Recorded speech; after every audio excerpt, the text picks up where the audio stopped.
नमस्कार। आज हम बात कर रहे हैं दिल्ली के दो बड़े रेलवे स्टेशनों की, नई दिल्ली और हजरत निजामुद्दीन। रोज हजारों लोग, भीड़ भाड़, और इसी के बीच पुलिस ने हाल ही में एक गैंग पकड़ा है। हाँ, जो यात्रियों का सामान चुरा रहा था। बिल्कुल। तो आज हम इसी मामले पर थोड़ी गहराई से बात करेंगे। हमारे पास एक न्यूज़ क्लिप है इस पर।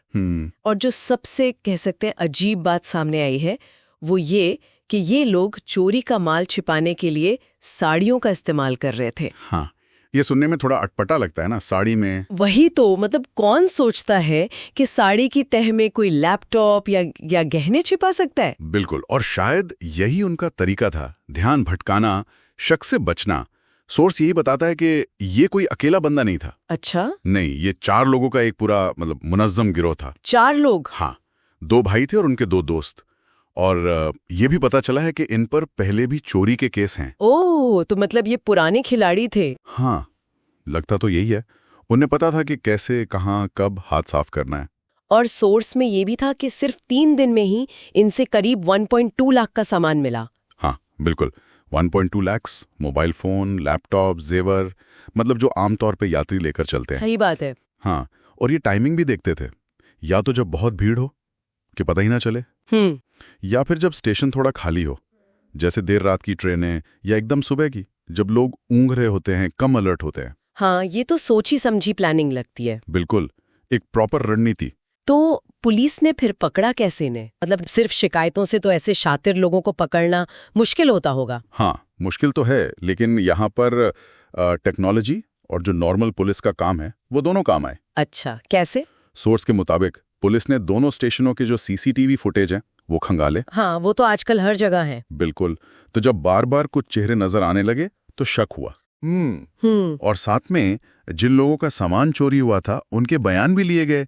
उन्होंने हुलिया बताया होगा या किस टाइम घटना हुई, ये सब। अच्छा, तो फुटेज में दिखे चेहरे और पीड़ितों के बयानों को मिलाया गया। हाँ, बिल्कुल, मैच किया गया और फिर उसी आधार पर पुलिस ने ट्रैप लगाया होगा और पकड़ लिया। हाँ, शायद अगली वारदात की फिराक में थे, तभी पकड़े गए।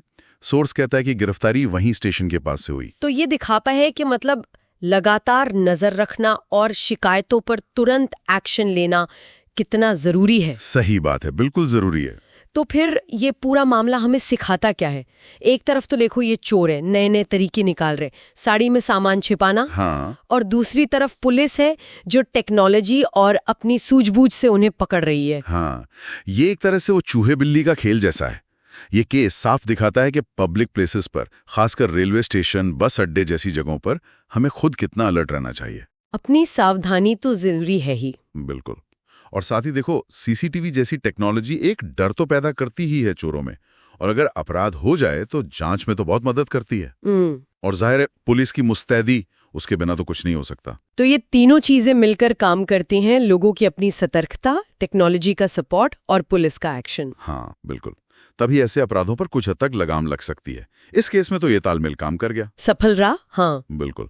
लेकिन यहाँ एक सवाल मेरे मन में आता है, सोचने वाली बात है। क्या? कि देखो, हमारे स्टेशन पर और दूसरी पब्लिक जगहों पे सीसीटीवी लगे हैं, निगरानी के दावे होते हैं। हाँ, होते हैं। फिर भी इस तरह की जो सीधी सादी चोरी है, झपटमारी है, ये होती रहती है। ये गिरोह भी, जैसा सोर्स ने बताया, पहले पकड़ा गया था, फिर भी एक्टिव था। ये बात तो है। तो क्या ये सिर्फ कैमरे बढ़ाने या पुलिस गश्त बढ़ाने से हल होगा, या फिर हमारे सिक्योरिटी सिस्टम में ही कुछ ऐसी बुनियादी कमजोरियां हैं जिन पर ध्यान देना जरूरी है, भले ही टेक्नोलॉजी कितनी भी आगे क्यों न बढ़ जाए? ये वाकई एक जरूरी सवाल है कि टेक्नोलॉजी के बावजूद ये क्यों हो रहा है। इस पर सोचना होगा। हाँ, बिल्कुल, विचार करने वाली बात। Thanks for watching. दोस्तों, अगर आपको यह सतर्क रहने लायक स्टोरी लगी हो तो वीडियो को लाइक करें, दोस्तों और परिवार के साथ शेयर करें, और ऐसी रियल क्राइम स्टोरीज के लिए चैनल को सब्सक्राइब करना न भूलें। बेल आइकन दबाएं ताकि अगली स्टोरी की सूचना सबसे पहले आपको मिले।